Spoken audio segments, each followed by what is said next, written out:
Earth is not Sarvamsha. Earth is a living entity which can be damaged, and the Earth has no future. The only people who did not destroy the environment are the helpless people. Meet Dr. Abed Chaudhury, a renowned geneticist, writer, and visionary thinker who has made groundbreaking contributions to agricultural science and biotechnology. Dr. Chaudhury embodies the spirit of intellectual curiosity and a commitment to building a better future for Bangladesh. So election does not necessarily ensure democracy. Election only ensures your ability to win election. With great power comes great responsibility. Yeah. And money is power. Those who have money, those who have really political power, they are responsible for the well-being of the whole society. Politics, the way it was meant to be, which is how does a state instrument, how does the state apparatus or any authoritarian apparatus can work for human welfare. So in that kind of purest sense, I'm interested in politics. I am your host, Sakib Pratyay, and today we are going to discuss the current state of Bangladesh's farmers and farming. We will also explore the role of innovation, fair pricing, and equitable resource allocation in transforming Bangladesh.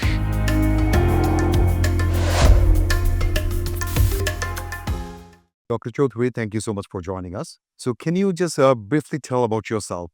What motivated you to become a scientist, motivating you now to join politics in Bangladesh? I grew up in a village in Bangladesh. I was there till the age of 9. So I think that was my trigger about social consciousness. Regarding politics, I think from the very beginning, I was very interested in politics in the truest sense of politics, not in politics to grab power, but politics as an instrument of human welfare is something that came very automatically to me, because that is how I saw life, and I saw a lot of poverty, rural poverty, when I was growing up.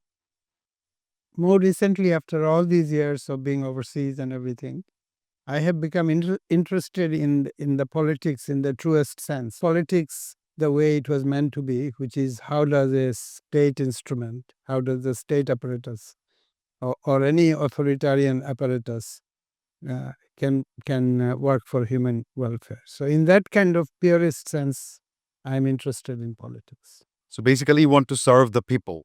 To serve the people, and if you look into all the political reformer, if you can look into the early days of Islam, where a lot of people wants to get their inspiration from that period, there was really no discussion on going to power.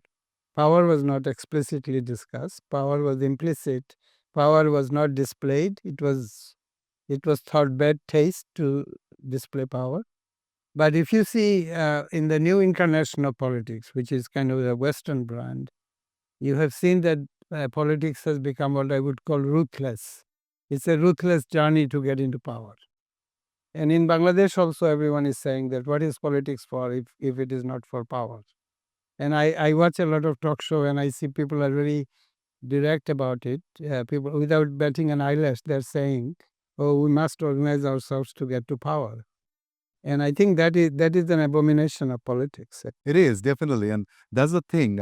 Over here, people think about just going to power and then you become powerful and people listen to you. But that needs to change, especially after 24th July. That needs to change. Yeah, that needs to change. And because we get our inspiration from the Western examples of democracy, the US and the UK. And in the US also, there is no beating around the bush. You want to get to power. And you do everything. You manipulate events. You make what is truth untrue and what is falsehood true in order to go to power. And what is important there is that you have to save face. You have to display that you are remaining committed to society. No one ever says that I don't care about people, but I want to go to power. They wouldn't say that. But they behave that way.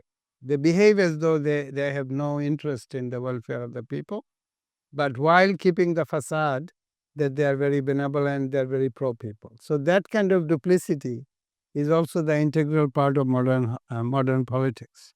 Now that you mentioned the Western culture of politics, Trump is coming to power on this 20th of January, and he's already started what he is good at. Like, for example, a few days ago, he posted on tweet, you probably have seen it, that he posted the map of North America, including Canada, as uh, part of US. So do you have any opinion on that? Like, why do people do that? Yeah, so when I went to America in 79, Jimmy Carter was in power. And just 1 year later, Reagan came to power. So everybody I knew there, the scientists and people whose proximity I was living in the state of Oregon, very liberal, they thought the calamity has come because Reagan has come to power. And there was a guy called Barry Commoner who hardly got any vote. He's still around actually, till recently. So Barry Commoner was kind of a socialist. He was talking about social good. He was talking in the kind of best interest of people. And all the scientists voted for Barry Commoner, but it didn't add up to too much. Jimmy Carter was defeated. Reagan came to power, and all my professors said this is the end of everything. Now the whole country will be just slash and burn, etc. So they're very scared of Reagan. In the political index, if Reagan's scare factor was 10, then the Trump scare factor is like 90 or something. Right? That's true. So this is how it has transpired after all these years, since 80 till today. Now people are worried about Trump, but I think it's naive to say suddenly Trump is bad and everyone else was good. Because if you go to America now, I've gone there recently, San Francisco, LA, you can see all the calamity that capitalism, American capitalism has caused, and people living on the street in San Francisco. State of California is basically gasping for air. Everything is burning. There is no water. So, all this, free enterprise, capitalism, and what does it have to show for itself as with respect to the US? This is the question. I'm not saying I have a conclusion, but this question should be asked, that what has capitalism, American capitalism, global capitalism, globalization has given to this earth? It has destroyed the earth. You just look into the earth and the climate damage from the beginning of history till 2000. If you divide up the human history into two units, one is from the beginning of history till year 2000, and the other part is 2000 to 2025. There has been more damage to the environment since 2000, in the last 25 years, than in the whole human history. Yeah, it's going on exponentially. And that period, this 25 years, is thought to be the grand achievement of capitalism, globalization, etc., etc. Has completely destroyed the earth. So when you talk about development, you are not looking into the damage that has been done. You are not putting that into the calculation of return of investment or GDP. You are pretending that no damage has been done and it has all been progress. It's a bit like you're living by selling your kidney. Pretty much. It looks like you have a lot of money, and every morning you sell your blood, you sell your kidney, and then you buy a fancy car with that money, and everybody says, "Oh, gee, he's going somewhere." But you are internally being depleted and destroyed. This is how I would describe recent progress from the point of view of the earth. If you think earth is a living entity, right? And if you care about the earth, then the recent events has depleted the earth in the same way that you would deplete your body if you were going and selling your kidney. I totally agree. And we can see that people like Elon Musk, they're coming into political limelight nowadays. Yeah, yeah. And the philosophy is there that he's the founder of SpaceX and he's trying to put man on Mars. So, it's there are lots of He wants to send people to Mars because the earth has. Exactly. And then the logical conclusion of his presumptive activity and people of like him would be to go and destroy Mars in another 100 years. Pretty much. But what I can see, when Elon Musk and people like him, they're trying to gather up capital and they're trying to send people to Mars, that means that they agreed that Earth is going to get destroyed, and very few people, like very few at the top of the pyramid, they are eligible to like move somewhere else. So, what's Yeah, your take on that? I think I don't think that's. I mean, some people are saying that that's what, but Mars is not going to become smoothly habitable like Earth. Earth has been gifted with this unique environment, and the kind of life that we know has evolved on Earth. I think if you go to Mars and you have all this fancy technology, it's not going to be like they are. So I think even if they wanted it that way, it's not going to happen. But the pertinent point, like you were talking about Trump, I don't see really Trump as an extra, dangerous compared to the actual damage that is being done by run-in-the-mill system. If anything, Trump is more concerned about the internal damage of the U.S. He's less interested in going out and fixing the world. So I think U.S. might get better under Trump, and this is maybe one of the reasons of Trump's popularity, that he's not so interested in going out and fixing the world. He's interested in fixing the U.S. But are you not concerned about what happened last time when Trump was in power? He actually categorically denied climate change and then took US out of the Paris Climate Accord. So Yeah, those things are bad. But let's say U.S. doesn't deny climate change. Let's say there's a great leader who accepts climate change. What are you going to do about it? Climate damage has done in such catastrophic proportion already. Capitalism could not look after the environment. Socialism could not look after the environment either. You look into Russia, Soviet Union, you look into China, they have destroyed the environment completely. Because Marx actually was very concerned about the environment. If you read Capital, Marx said that capital is confronting environment as much as it's confronting labor.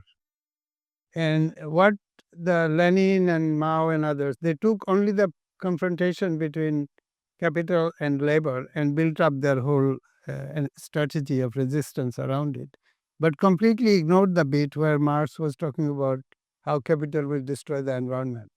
And by not listening to it, they also set socialism against the environment, because socialist countries destroyed the environment even more. The only people who did not destroy the environment are the helpless people of Asia, Africa, and Latin America, exactly. who kept living in the what would be described as the primitive way, very low. Living in harmony with nature. Yeah, low impact. Like I myself grew up like that. When I grew up in the village, we didn't have electricity or running water. We were jumping into the fish pond. We were reading the poetry of Rabindranath or even T.S. Eliot, living in that kind of condition. So we had plain living and high thinking. Then I myself became a kind of an environmental polluter when I moved to the US, and I lived in relative affluence, and I was very proud of myself, and other people thought, oh, he has gone to America, so great. But looking back into my life and comparing my life in the village, I would much rather, if I had another life, I would just go live in the village. In Bengali, there is a name for the earth, Shorbong is one of Tolerates everything. is one of the name of the earth mother, because Dharitri, Dharani, Prithvi, Shorbong. This is a very damaging one, because you implicitly you kind of accept the idea that this mother earth, you can do anything to it, and she will shojjo korbe. In Bangla we say Shorbong. So earth is not Shorbong.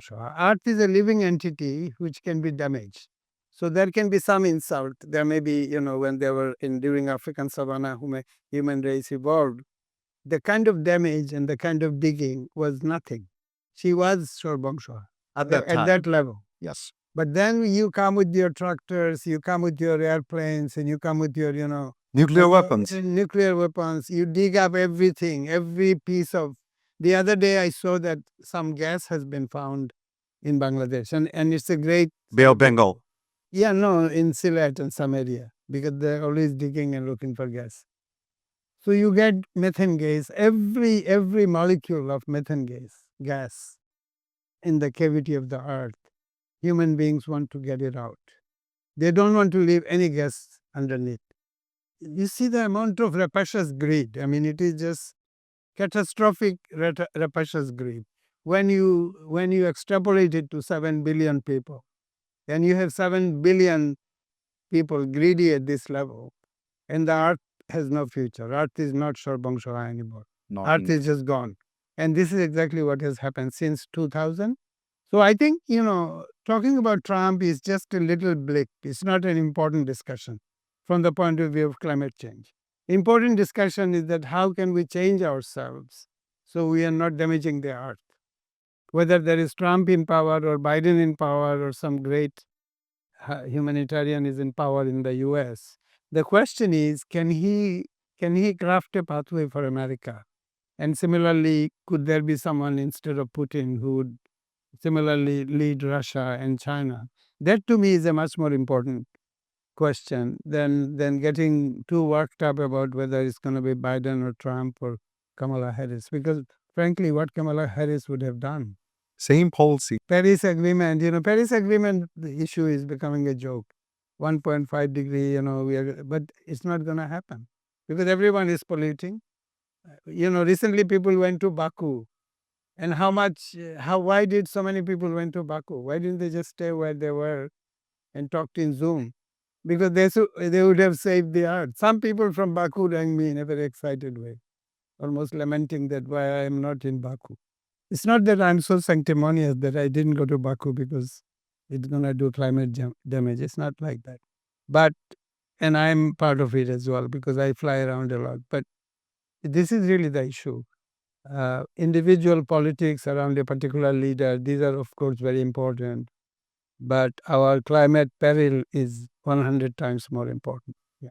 Absolutely. We got to look past these 5 years or 4 year terms for different presidents or world leaders. We got to look at the bigger picture. So let's come back to your background. So, what interested you in becoming an agricultural scientist? When I went to America, I came in contact with people like George Schlesinger, Stahl, my own supervisor, Jerry Smith, and I found them to be ideal people, honestly. Very honest, very diligent, very hardworking.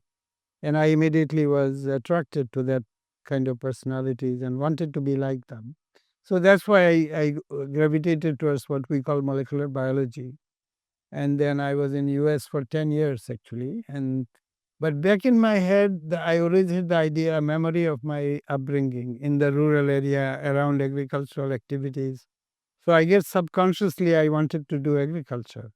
But operationally, in a structural way, academic way, I was not doing agriculture. But when I learned a lot about DNA, molecular biology, I thought that I should deploy my knowledge of basic science and want to work on food security and, climate change. I didn't think at that time, but wanted to work on food security. So that's why, in a way, very deliberate way, because no one asked me to do it. I kind of deployed my energy in Bangladesh. Part-time I came back to Bangladesh in parallel.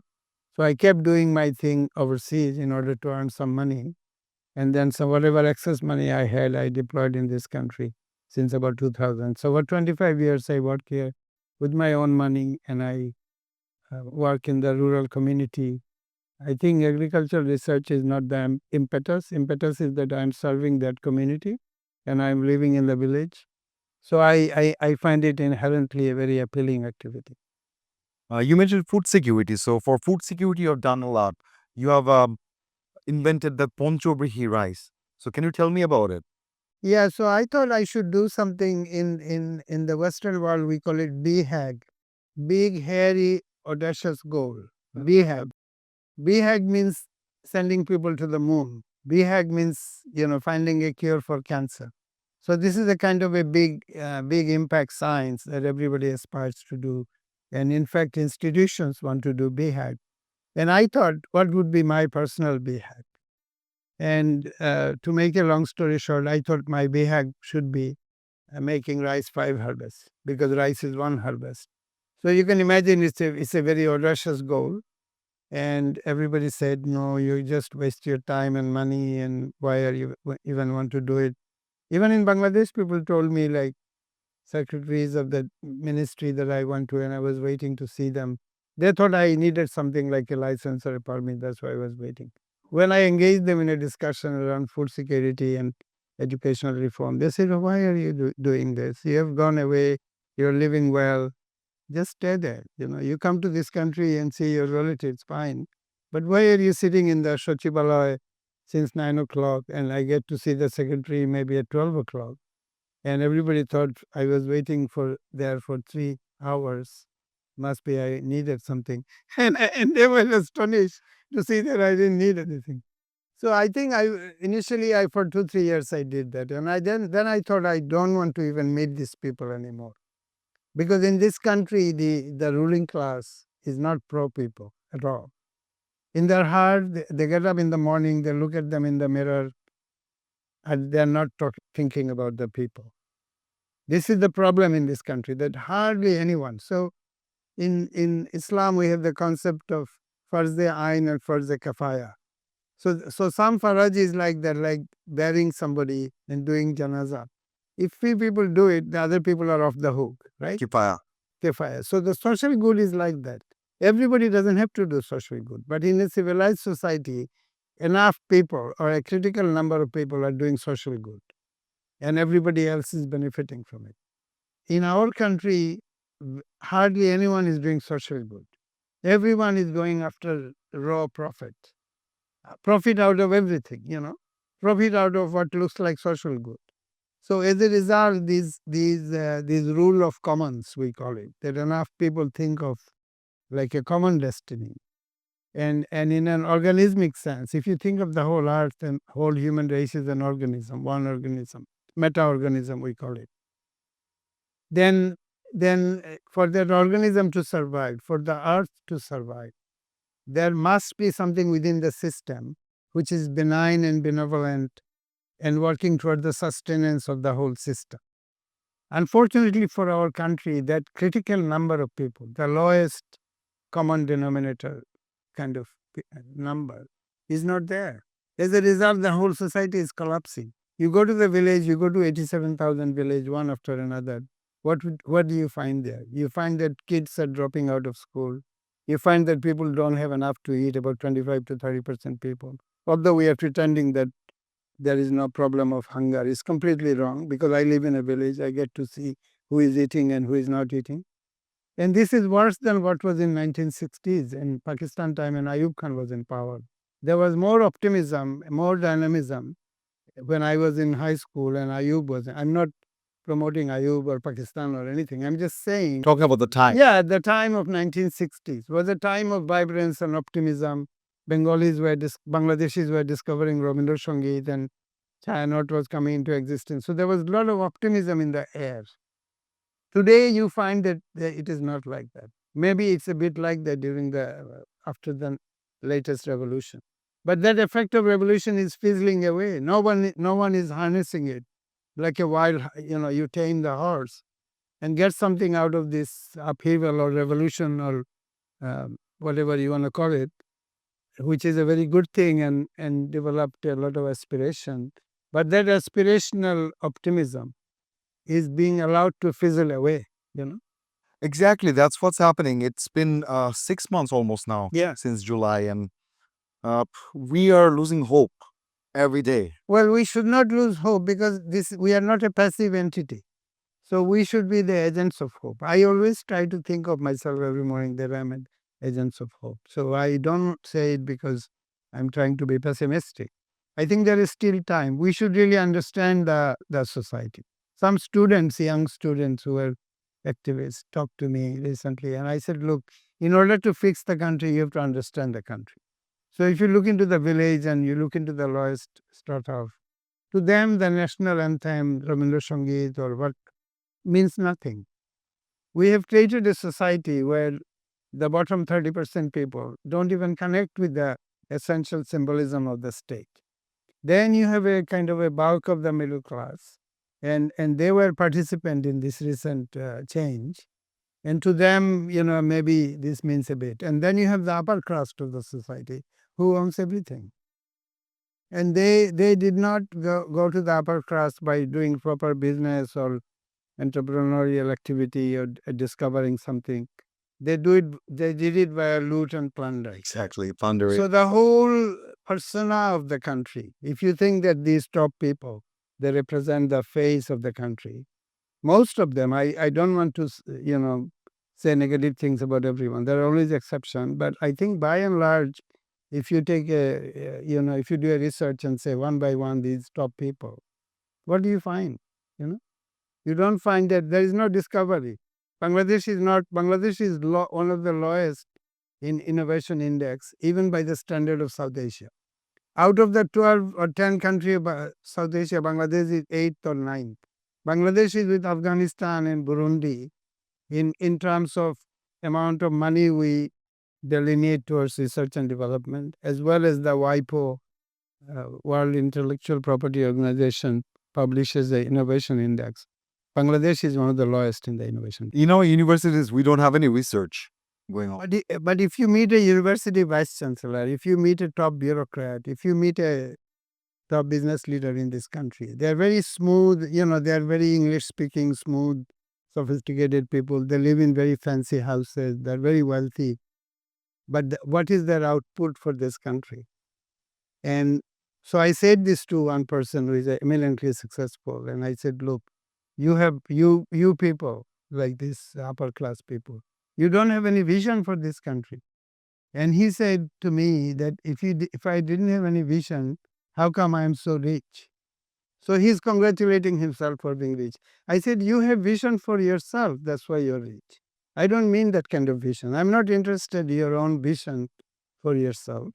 I'm interested in your vision for the country, because when you get that kind of wealth, you are not for yourself only in a civilized society. Exactly. In a civilized society, the richest people, most educated people, they are not supposed to be for themselves only. Because that kind of people, if they think that they are only for themselves, then they go for loot and plunder. And this Bangladesh was a classic case for that. Because all the top people went for loot and plunder, right? As a geneticist, I can only lament that the top people, the pedigree is such that the very noble people, intellectual people, they could not produce children. They could not train the children so that they would be like them. And if you plot the degradation of our intellectual class, you see all the top people and look into their children and grandchildren, and you don't see anyone like them among their grandchildren, for instance. It's quite universal. So the giants have produced like little pygmies, all over you see this. And this individual decay of intention, I wouldn't say decay of talent is still there, but the intention or the noblesse oblige, we used to call it, the inherent tendency or intention of doing good is called noblesse oblige. So that noblesse oblige is missing in Bangladesh. Gautam Buddha said that a knowledgeable person who is seeking knowledge, he's got to become a beggar. Why he has to become a beggar? Because if he connects himself with wealth, he will become corrupt. So he will become a handmaiden of a rich man. So therefore, Buddha said that a true scholar has to become a beggar. And he made obligatory to Buddhists. So you might have seen that the Buddhist bhikkhu, a monk, will go around with a thing, and the people will come and give them money. They call it holy begging. It's an institution in Japan. And Buddha, of course, was a very, very strong philosopher. He said this is the only way by which knowledge gathering can be removed from seeking wealth. And so I was very inspired by it. I said, and in science also, we go to Bill Gates, we go to this NIH, NSF and say, give me money because I want to solve cancer. You and rats. Yeah, so scientists are like Grant. You can call them a kind of a sophisticated beggar. so I went to Fobana, somebody told me, and some of the Fobana people are now back here. This was a gathering of Bangladeshis in Wichita, Kansas in 2006. I went there. And I said, look, I want to do rural development. I have these great ideas.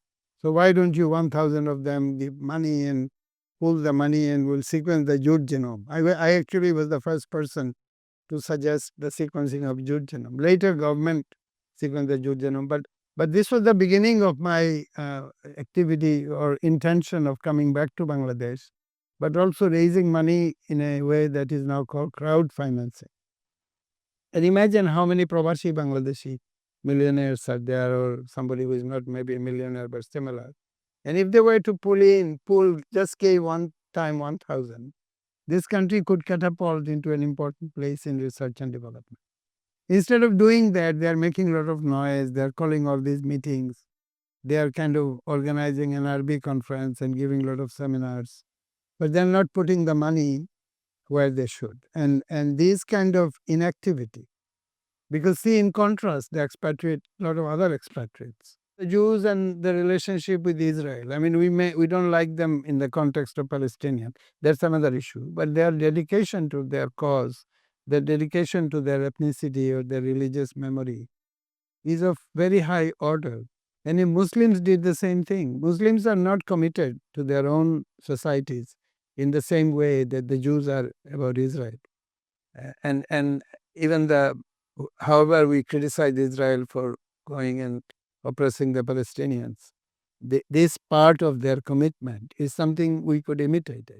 After July 2024, are you a bit more optimistic? Because now we have that opportunity to remold Bangladesh into the country it should have been since 1971. Yeah, of course, I'm optimistic. I'm optimistic for the simple reason that people can now speak and say what they mean to say.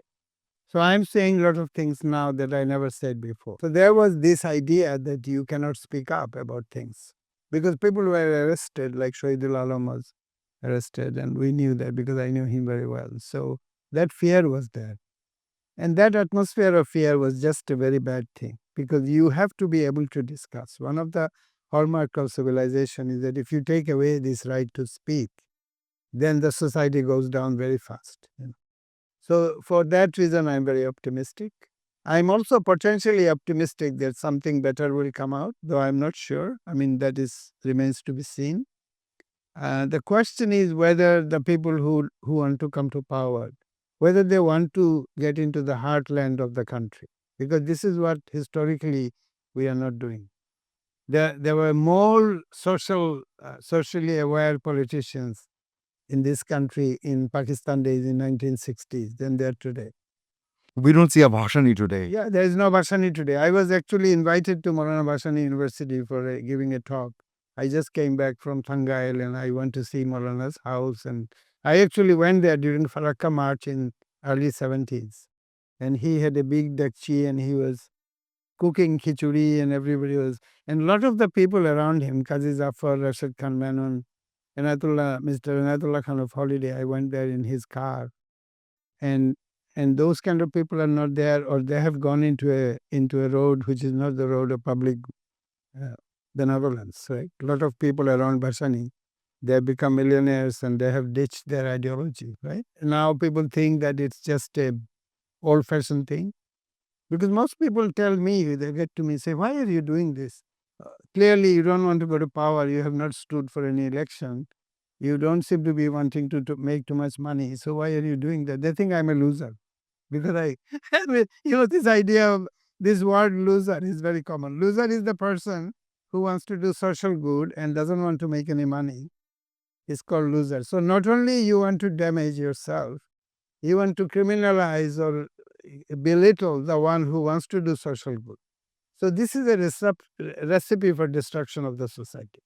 So I'm hoping all the political agents who are in the picture now, BNP, Jamaat, the new party of the students, let's say these three major players we can see in the horizon. Are they going to do anything different or is it going to be business as usual? Are they going to go to 87,000 villages and see how the farmers are living? Are they worried about the fact that people cannot sell their agricultural produce?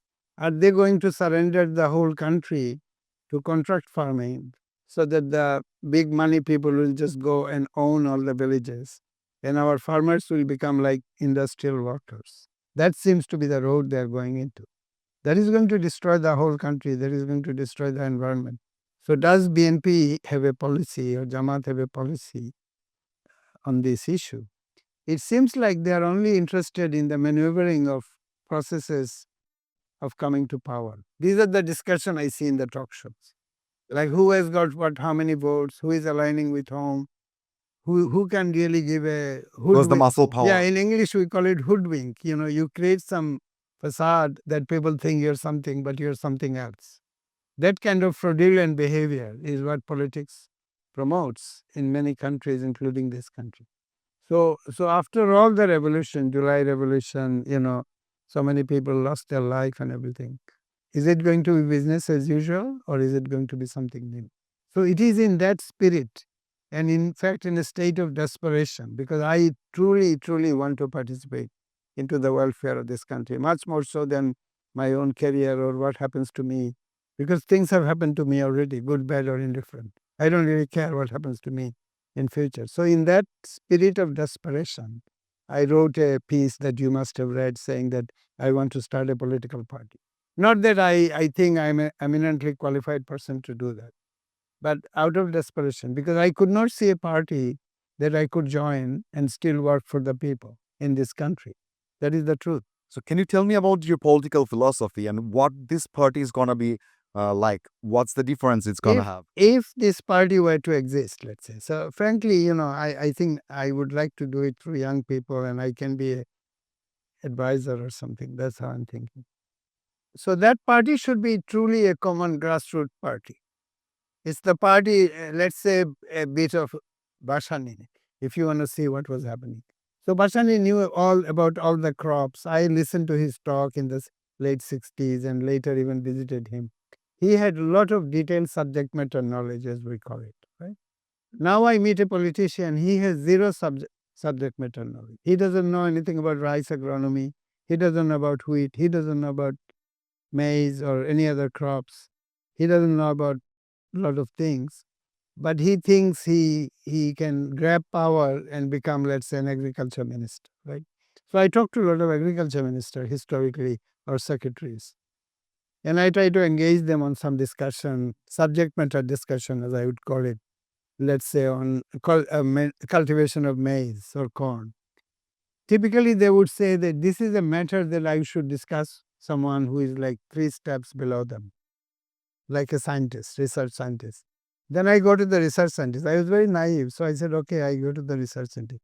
Research scientist says that he doesn't know anything about it either because he's the worker in the field who goes to the field, knows about it. Some essential knowledge about corn, let's say, forgotten it. But this is what I want to discuss. This is what I want to. In Australia, the head of my research institute, where I worked all my life, he knew everything about corn. I could have a technical discussion on. He was in the National Academy. He was a prominent person. He could see the Prime Minister of Australia, but he knew everything about corn. So knowing about corn was not a small activity in the Western world. But knowing about detail about corn in this country is a degrading small activity that only a specialist like, deputy secretary and below would know. A Shachib, he's the big czar of the department. He is expected not to know anything about corn. Many of them are political maneuverers who just can manipulate people and get ahead and become a minister. These kind of people become minister in our country. Someone like Bidhan Chandra Rai in India or Swaminathan or even in our country, Kudrat-e Khuda and people like that, never grab power, never become prime minister. Nehru had a tripost from Cambridge, natural science tripost. Means he studied physics, chemistry, and maths. This was his degree. So he knew all about science. He recruited Homi Bhabha, he recruited the Tata Birla family and crafted India's science policy, and everyone is reporting to him directly. That's how India becomes scientifically powerful. You take, for instance, in parallel country Pakistan. Mr. Jinnah knew zero about science. Liaquat Ali knew zero about science. Hajan Azimuddin knew zero about science. In contrast, in America, Thomas Jefferson, one of the founding fathers, he was a breeder of plants. He used to breed the hyacinth bean, what we call sheem in our country. I went to his property in Virginia. Oh my God, he's a big breeder. And he's a scientist. Ben Franklin was a scientist. Yeah, inventor.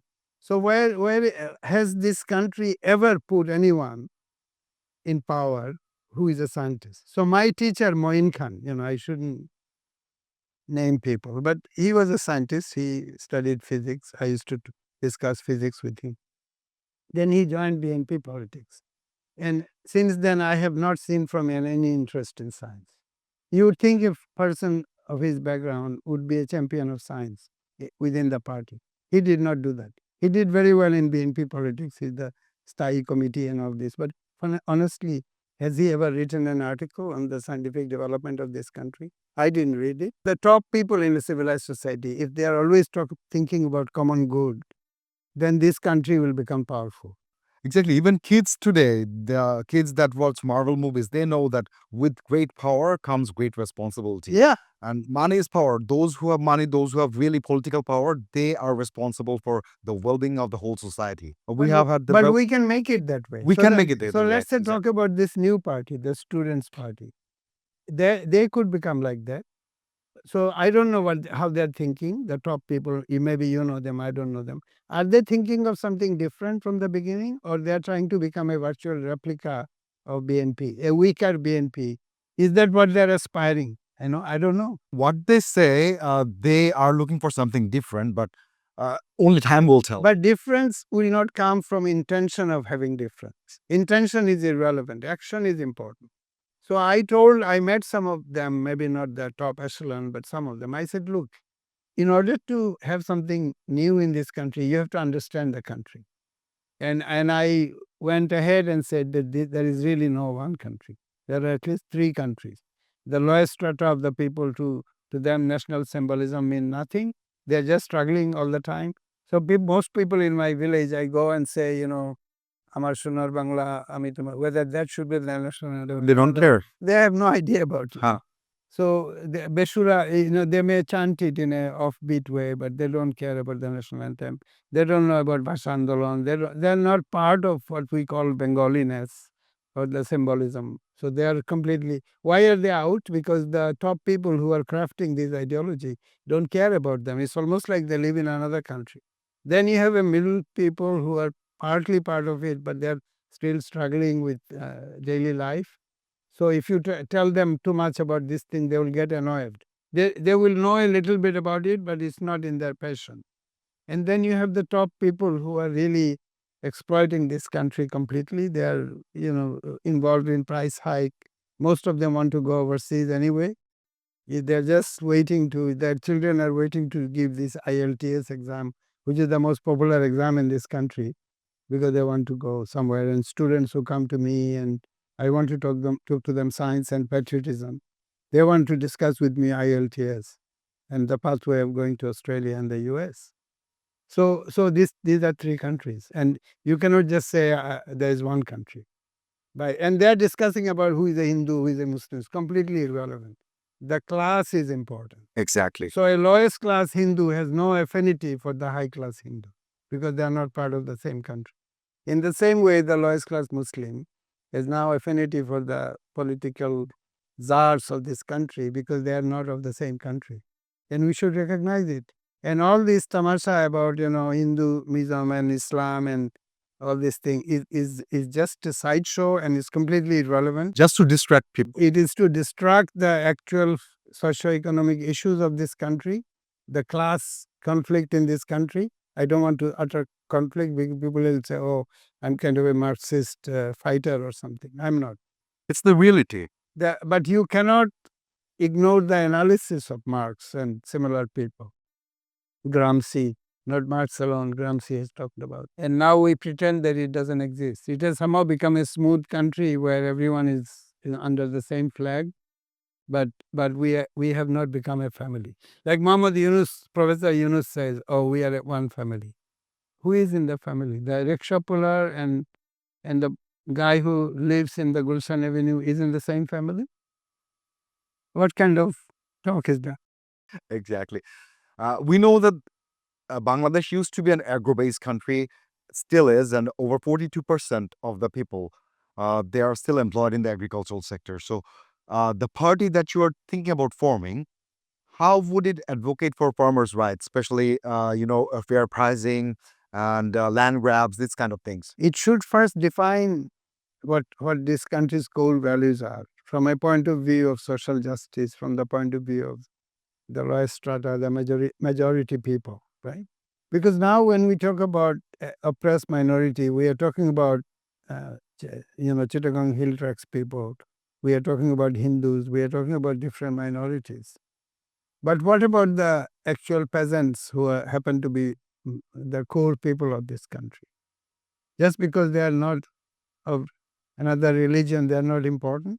No one is talking to them. The most oppressed people are the people I'm surrounding with in my village, who are the lowest level people, peasants of this country, landless people, people own one bigger, two biggers. So I would craft the party in the context of their aspiration. I will not even come to the city. I will go to hundreds and hundreds of villages, have small village meeting. And I would hugely empower what is now called an upazila. So upazila as a unit, like if you go to Switzerland, you see that there's a cantons. So canton is of the size of our upazila. And if you go to Switzerland, you see that every canton has its own parliament, elected, what would be called. Local government is very strong. Local government is extremely strong. They have their constitution, they have their aspiration. So at the moment, Kulaura or Molvi Bazar, I go to London, a lot of Molvi Bazar people reach out to me because I'm from there. Why don't we have a parliament in Molvi Bazar? Why don't we completely empower Molvi Bazar to look after Molvi Bazar, right? So if every district was decentralized like that, then politics will come very close to the common people. At the moment, politics in this country, by its very nature, cannot come to the common people. And if you don't have an unelected upper house, because everything through election has its own shenanigans. Election is always a maneuvered process. Who is going to deploy more money? Who is going to. So, election does not necessarily ensure democracy. Election only ensures your ability to win election. And it's wrong to say that somehow election has become an indicator of democracy. I don't accept that. I have not seen it in my whole life. However, if you make a local government, then election has more meaningful because people know each other. And China, in fact, is really empowering the local government. I go to China quite often and I've seen how the local people are empowered. This is how I would form the party. So it's not a party to immediately go to the power in the coming election because this election is going to be constructed around the usual arrangement. People are saying reform and then election, but where is the reform? And people don't even know what reform is.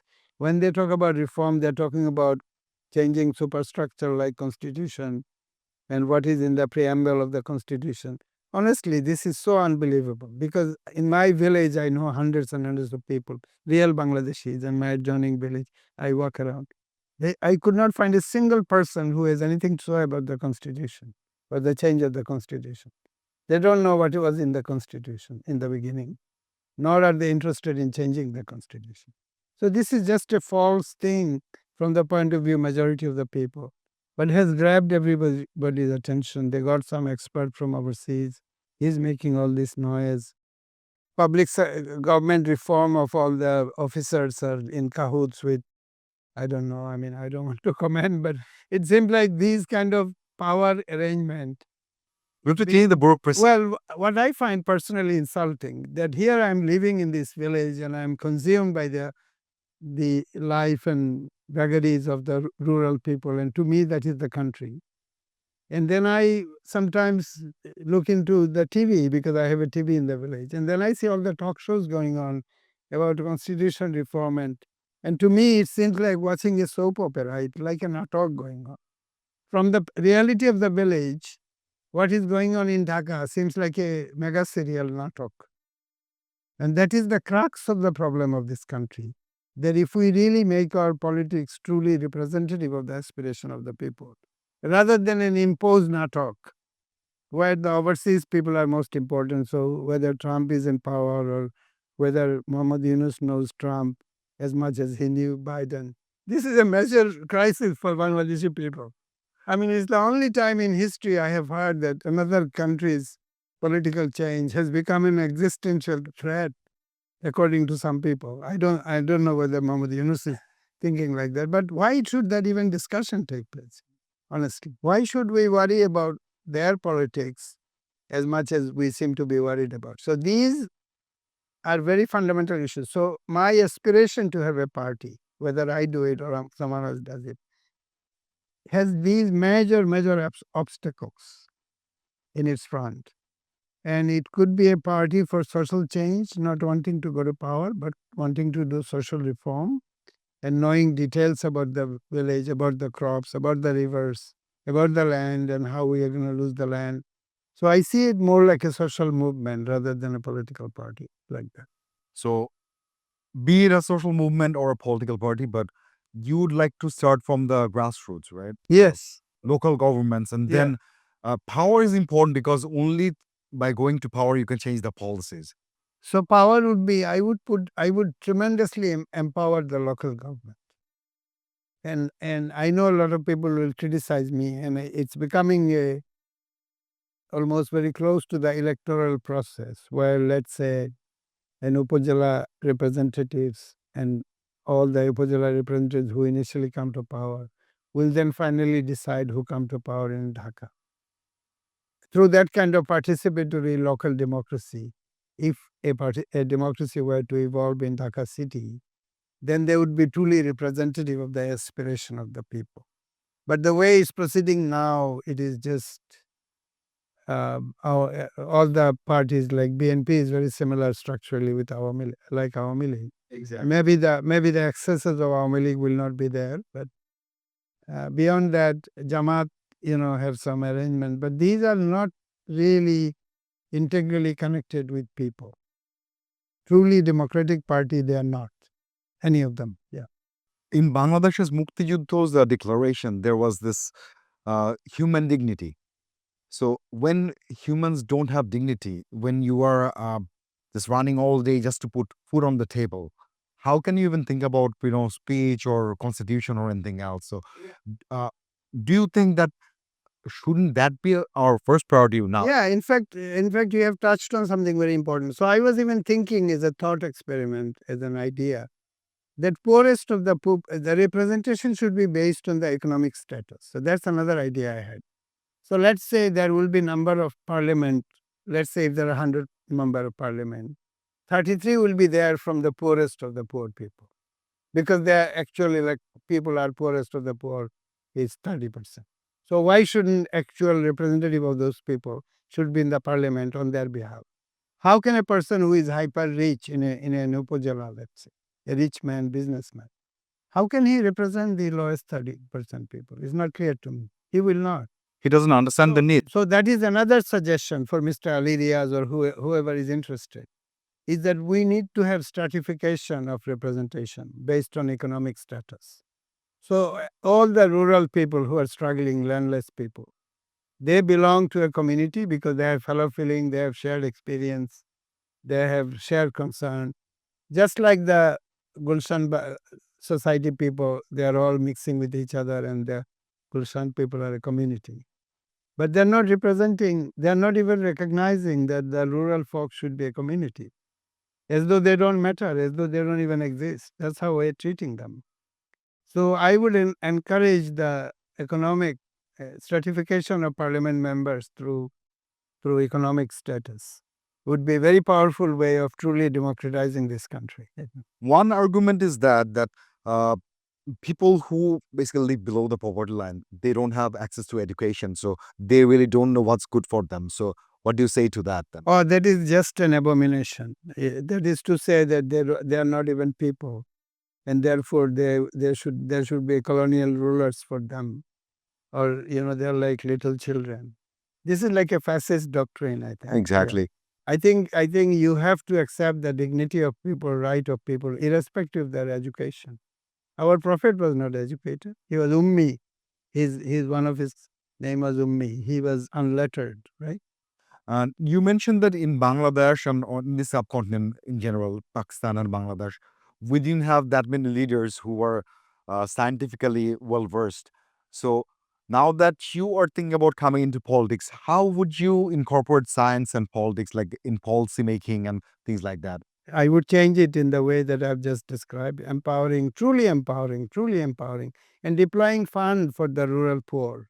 Because at the moment, government should just give block grants. They're giving so much grant to the businessmen who cannot pay back the loan, right? They're rescuing them. They have always rescued the big people. The state has always rescued the big people by allowing them new terms of returning the loan. And they are throttling, they're grabbing the collar of the poor people when they cannot pay the loan, right? They're saying, oh, this poor man's son will go to Dubai and he will clean the airport and he will become a remittance worker, and this is how we get $22 billion. And then if you're in power, you get to loot that money from the bank. But look at how we treat these people. So American or Western ambassador, maybe he will give us 2 billion or 1 billion. Oh my God, we have red carpet for him. We have the cake with the frosting for him. We are feeding him. We are saying, oh, great, great. And the guys who give 22 billion, we pretend that they don't even exist. And the question is, after this change, political change, what is the new party or the young students going to do about it? They have to first grasp the entirety of the country and not simply see the country as what Awami League was doing and all the Awami League bad people are gone. And this narrative seems to be continuously recriminalizing Awami League more and more. I think we have agreed that Awami League was not good and they have been removed from the power. Why wallow into the more and further details?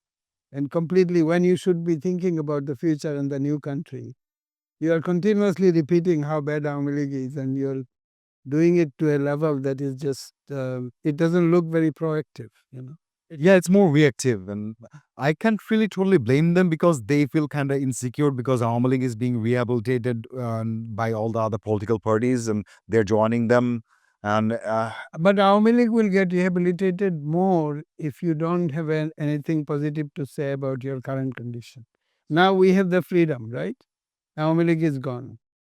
So we should know about know about wheat and rice and maize and village and subject matter. We should know that. Should be the faraj of the new leaders. Finding more about badness of Awami League or what Sheikh Kamal was doing is just so irrelevant. I mean, just put it behind you, you know, because they are gone and you build the new country. And there seemed to be very little interest in the subject matter knowledge on how to propel the country forward. I'm very sorry to see that.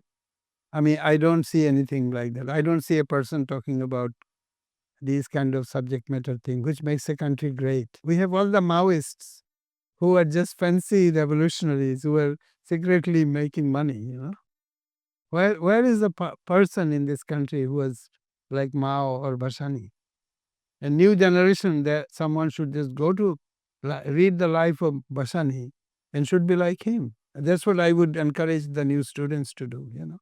so, how do you propose we can bring about that change through education, or how can we? Yeah. We should do fast track. We should call big conventions. This is very winter now. In this convention, we should have this kind of discussion or this kind of mood, this kind of subject matter. This we would call it think tank. So many. I'm going to aspiring to see Salimullah Khan very soon. Salimullah Bhai always talking in a very intellectual way. So all of us, myself included, should enter into this kind of frank discussion outside the framework of current discussion, because current discussion is toxic, right? We should move away from the toxicity. If possible, we should have the discussion in the villages so that the villagers become encouraged to feel that these people are finally in our middle. Because you cannot change some people when you don't live in their middle, right? Because it seems like you're like the colonial rulers. Frankly, our ruling class of Bangladesh ever since 71 has behaved like colonial rulers. I could not find a single person who has gone to the villages without asking for votes. For the vote, they have gone. But have they gone there on their own time just to see what is the mustard field like? What about going to the villages, somebody's inside the home and said, what have you cooked today? And have 100 house observed like that. Even now, the young people activists of BNP, of Jamaat, they are not doing it. They're all converging in the towns. They're in the middle of the road. They're in the city corners, and they're just awaj. You know, in Bangla they say awaj No, tola, which is slogan mongering. slogan mongering. Yeah. They're doing slogan mongering. Or now the new improved slogan mongering is the talk shows. So they are all coming to talk shows, and they're talking and talking and talking till they drop dead, right? There is another very important thing we need to discuss right now. Country is in peril from climate change, and we need people to be resilient about the climate change. So, what are your plans to tackle this climate change, especially for the farmers? If you do a resilient agriculture, if you have, let's say, rice plant with bigger root, let's say, then more carbon dioxide will go to the soil, which is good for the soil. So I developed a lot of rice varieties with massive root, also rice varieties which grow repeatedly without plowing. So that means plowing can be less. So I have developed technology. In terms of policy, I think these technologies should go into the field. They should be deployed. They should be fast tracked. It can't go into the business as usual pathway and take very slow process. Because at the moment we are importing a lot of hybrid seed from China and other countries. So I think instead of growing those, we should grow climate resilient rice and other climate resilient crops. We should increase this awareness in the villages. So at the moment, climate is always talked in the context of where there is some flooding and there are climate refugees. But climate responsiveness is not only about climate disaster. It is about climate mitigation as well. It is about climate awareness in a deep way. It is also about knowing about the earth as a system. We call it earth science because the climate change phenomenon syndrome is the disease of the earth. It's not a disease of a country. So, do we know about earth? We don't. We're like the virus and we're causing out this So cancer. it's not part of our education. I read very carefully class 5, 6, 7, 8, 9, 10, 12 books. There's nothing about climate, earth, awareness of the earth as a organism. Those modern ideas are not even there. So we should change that. We should go into villages and talk about it. I think this is part of this politicization, the new politics. Because the new politics, I would suggest that you should completely take the decision-making process at the upazila level or district level. I went to China and I found that the local leader, he is a big expert on something. In fact, according in the Chinese system, you cannot become a leader unless you're a subject matter expert on something. So if you're a bright engineer from Buet, let's say, are we going to the Buet engineers and saying, please come and become the district council head or the deputy commissioner? We are not. Why aren't doing it? It's obvious, right? Because he's a smart guy, he knows about things, and the smart people also are very effective leaders. We are encouraging them to go away. So he goes to Philadelphia and becomes a big engineer there. He builds a big house. All his passion, aspiration get translated into accumulating more and more wealth. And at the age of 50, typically he has diabetes. He is very depressed, although he has so much money. And he is kind of a wistful, memory-infused Pravashi. That's his identity. All our bright people, honestly, of this country are like that. You go to America, you find them in these big cities. You find them pessimistic, disgruntled. Meanwhile, the country is completely devoid of talent. It is devoid of true leaders. So these, to me, is the new manifesto, honestly. Rather than just quickly have some election. Like BNP saying, oh, let's have an election. What is that going to achieve? Who will come to power in this election? Who are your candidates? It will be exactly like Awami League rule, maybe a little bit less. Corruption or siphoning of money could be a bit less, but it will be just the same. And people are not understanding this calamity that is coming. And this is nothing against BNP. I mean, BNP has every right to do politics like any other country. But BNP must do this kind of structural reform first, We as people do blame the political parties for this kind of culture, but the thing is, political parties, the money that they obtain for all the activisms. So it's mostly either black money or coming, being siphoned from the businessmen, the oligarchs.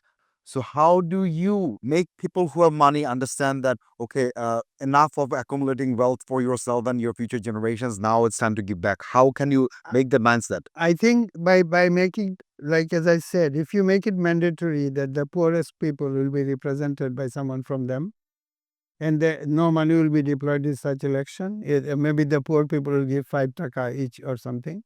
So that we need to have an electoral process which is poverty compliant. Because this poverty is a separate country. You have to recognize it. The poor people are not the same way Bangladeshi as the rich people. In Bangladesh, we have seen that the NGOs since 1971, they have played a big role in the development of this country. So how can we integrate NGOs into the foray? How can we? I think NGOs could play a very prominent role, but we need NGOs who are interested in the totality. NGOs can't be just interested in microcredit, let's say. So microcredit-based NGOs, they just say, we'll give some money and the guy will know what to do with the money.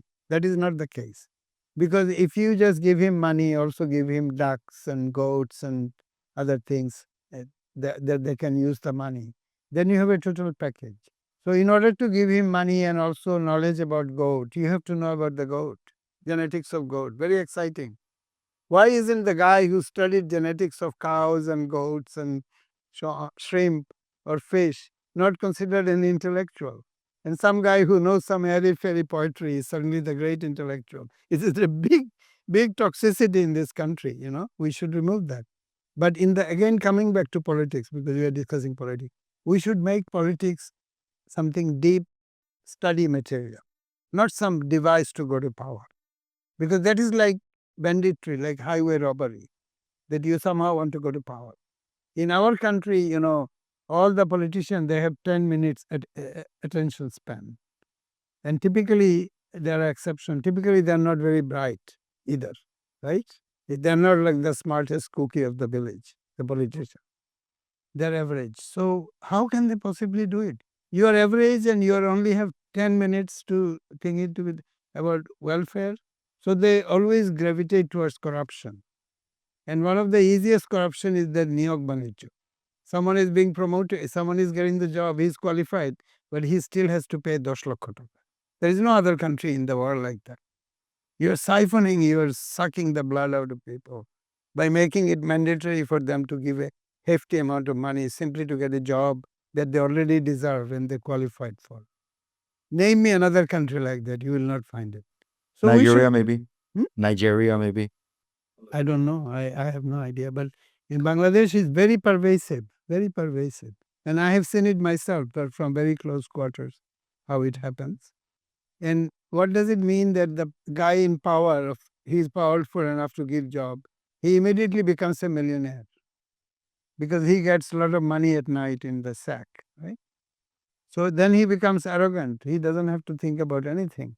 You try to discuss with him rice production and he's like, get lost. He's not interested.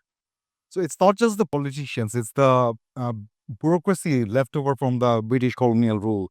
This is the bureaucracy. It is a manufacture of consent, Chomsky is to say. The whole society has agreed to this arrangement. The society is not rejecting. Imagine if somebody had said something against Islam, against Sharia in this country, how it will be explosive, right? All the madrasa people will be up in air. The whole country will have an upheaval because somebody has said something about Islam, something bad. But this kind of denigration of society, this kind of exploitation of the poor, this kind of denial of right to the poor is as damaging as somebody uttering something against Islam. But there is no explosive reaction against it. This is a silent killer. And everyone has agreed to it implicitly. They have not deliberately declared that they want to destroy the society, but their silence is toxic, Today is the 15th of January, and I was looking at the web, and just in these 15 days of 2025, globally, 400,000 people have died from hunger.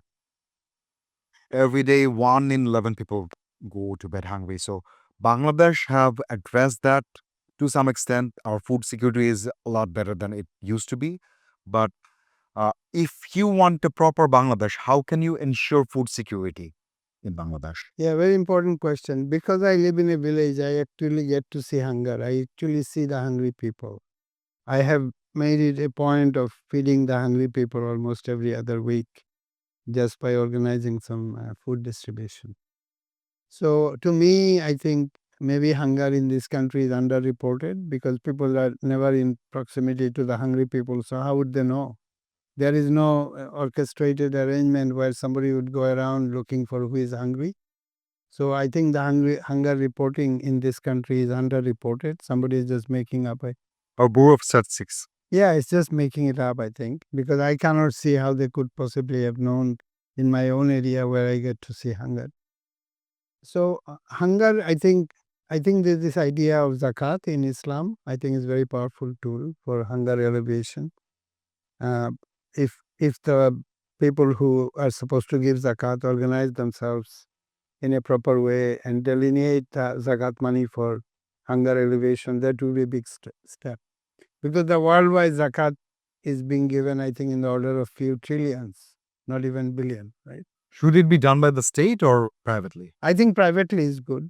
in order to do it privately, we need conscious citizens. We need, again, subject matter is important. Just like in agriculture, we need subject matter. For climate, we need subject matter knowledge. I would encourage rich people to know about poverty as a subject. Why people are poor, who are the poor people in the neighborhood. They need to be social activists, I think. I think Islam, if you talk about Islamic faith, I mean, Islam enjoins them to feed the guy next to him. It's, in the sa'il of Allah tanhar in Quran, it says, there is somebody wants something of you, you have to give it. So I would say, respond to your question, that society, there is enough wealth in the country. There is enough money in people's pocket. But people are not giving. So people should give more. People should be aware that in their community, in their para, in their neighborhood, there are hungry people. And they should, for God's sake, just give them the food. Hopefully, we'll have a better Bangladesh. So let's work together towards a prosperous Bangladesh. And thank you so much, Dr. Chaudhury, for making time out of your busy schedule to be with us. Thank you so much. Thank you very much. And that wraps up our conversation with Dr. Abed Chaudhury. We discussed everything from innovative farming techniques to changing our mindset. And it's very clear that the road ahead requires not only science, but also bold political moves. Thank you for tuning into Progressive Liberation Platform Podcast. Remember, change starts with us. So until next time, keep questioning, keep evolving, and keep striving for a better future.